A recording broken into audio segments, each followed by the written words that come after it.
much for having me here. So glad to see a room full of incredible technologists and enthusiasts that care about ethical technology.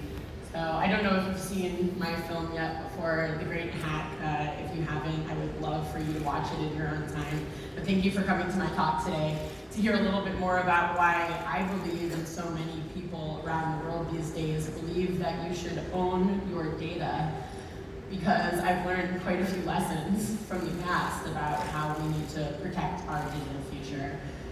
So, as you just saw, in 2017, The Economist calculated that data had surpassed oil and gas as the world's most valuable asset.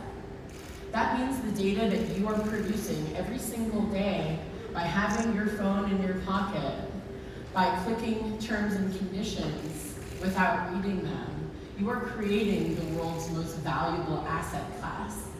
Yet somehow this is the only asset class that the producers have no rights to its value. Now, how much longer is that really going to go on? And I guess, why am I the right person to tell you about it? I started working with data for the first time in 2007 when I joined the Obama campaign. I was a young 19-year-old intern, and I started to learn how you could collect data in order to understand what people cared about, what motivated them to actually go out and take actions on climate, on healthcare, on important issues that could change the future for themselves and their families. And I was so motivated by that, I spent the next nearly decade of my life learning how you could use data in order to engage people in this kind of inspiring way. I was a human rights activist and worked for charities and NGOs and United Nations departments, learning more about how you could use data for good.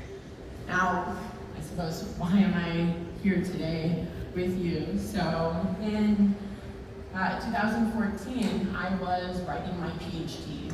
I was writing my doctorate on preventive diplomacy. So preventive diplomacy is how you can use different forms of power in order to prevent war, to prevent atrocity.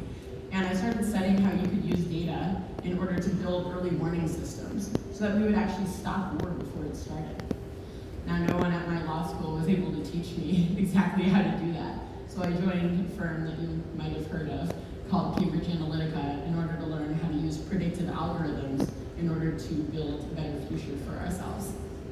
Now, after a couple years of working at that firm all around the world and learning how much data actually existed on individuals and how it was bought and sold and traded around the world without any of the producers of that data really having any idea, I started to think, there's got to be a way to change this. There's no way that we can continue to produce data every single day and we don't know where it goes. I don't know how many of you guys have read terms and conditions when you download a new app on your phone, or when you decide to accept cookies. Hardly anybody in here at all. So you don't actually know what you're agreeing to in your day-to-day digital life. So I started to think, okay, this is a problem that we're not protected by the law and regulation by many governments, and we also don't really have that many technology solutions to protect us either. And that's when I started to become quite a bit more of a blockchain enthusiast than I already was.